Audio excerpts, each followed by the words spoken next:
মুসলমানের রক্ত পান করে পৃথিবীর কোথাও জায়গা হবে না, ঠিক না বেঠে?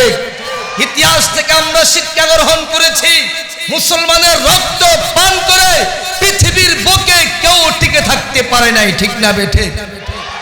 সাহাবায়ে কেরাম যেখানেই কোনো ইসলামের দুশমন কথা বলেছে, সাহাবায়ে কেরাম যুদ্ধ করেছে, সাহাবায়ে কেরাম যুদ্ধ করেছে, আল্লাহর রাসূল যুদ্ধের বাহিনী পাঠাইছেন।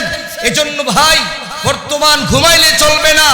সব ইহুদি, খ্রিস্টান, নাস্তিক, মুরতাদ মুসলমানদের ঈমান কেড়ে নেওয়ার জন্য, বাংলার জমিন থেকে ইসলামিয়তকে শেষ করে দেওয়ার জন্য আজকে বাংলার জমিনে কাজ করতেছে, ঠিক না বেঠে? মনে করতেছেন এই আরামে ঘুমাচ্ছেন, খাইতেছেন, শুধু এমনটা নয়। আজকে ইহুদি খ্রিস্টান চক্রান্ত ভারতের এজেন্ডা বাংলার জমিনে চালু করার জন্য, এই জমিনকে ধাঙ্গে সৃষ্টি করার জন্য তারা কাজ করে যাচ্ছে। আমাদের মুসলমানের অস্তিত্ব নষ্ট করে দেওয়ার জন্য, আমার কোরআনকে নষ্ট করে দেওয়ার জন্য, আল্লাহর রাসূলের ইজ্জতকে নষ্ট করে দেওয়ার জন্য, ঠিক না বেঠিক? এজন্য ভাই, ঈমানের হেফাজত করার জন্য, দ্বীনের হেফাজত করার জন্য, ইসলামের হেফাজত করার জন্য যদি আবার ইসলামের জন্য মাঠে নামার জন্য প্রস্তুত হতে হবে, ঠিক না বেটে? আল্লাহ আমাদের সকলকে ঈমান মজবুত করার তৌফিক দান করুন, আমিন। এজন্য ভাই, যত গুনাহ করেছেন, গুনাহর জন্য আল্লাহর কাছে তওবা করবেন। সাহাবায়ে কেরাম যেইভাবে নিজের জিন্দেগি, নিজের জীবনটা কাটিয়ে দিয়েছেন, আপনাদেরকেও সাহাবায়ে কেরামের জিন্দেগির মতো নিজের জিন্দেগিটা বানাও। সাহাবায়ে কেরাম নিজের জীবন যেইভাবে কাটিয়েছে, যেই পথে কাটিয়েছে, আপনারা আপনাদের জীবন ওই পথে কাটাবেন তো ইনশাআল্লাহ। এই জন্য সাহাবায়ে কেরাম সব সময় তওবা করতেন, আল্লাহর রাসূলও তওবা করতেন। রাসূল দৈনিক 100 বার তওবা করতেন।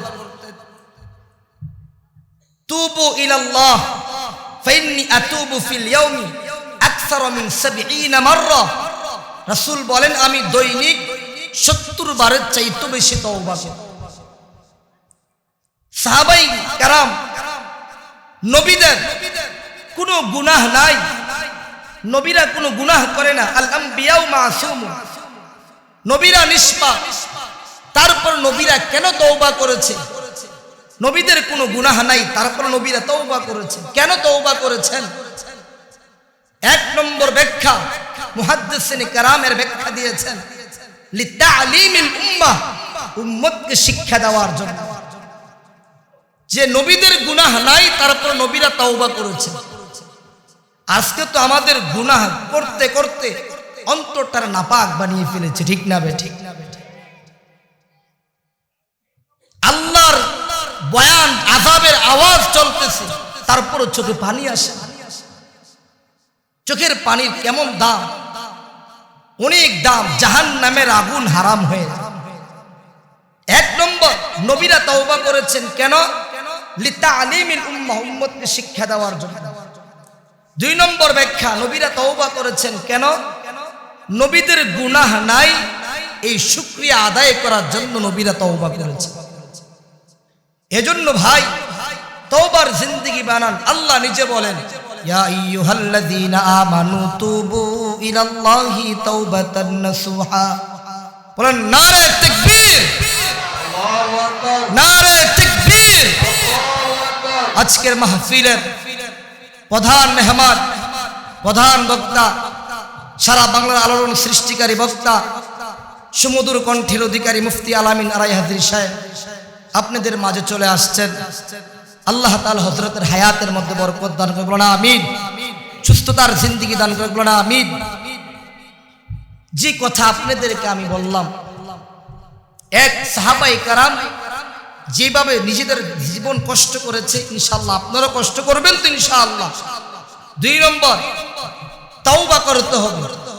ইয়া আইয়ুহাল্লাযীনা আমানু তুবু ইলাল্লাহি তাওবাতান নাসুহা। হে ঈমানদারগণ, তোমরা আল্লাহর কাছে খাঁটি অন্তরে তওবা করো। আসা রাব্বুকুম আন ইউকাফিরা আনকুম সাইয়্যাতিকুম। আশা করা যায় তোমাদের রব তোমাদেরকে মাফ করে দিবেন। সুবহানাল্লাহ। ওয়ায়াদখিলাকুম জান্নাত, আল্লাহ তাআলা তোমাদেরকে জান্নাতে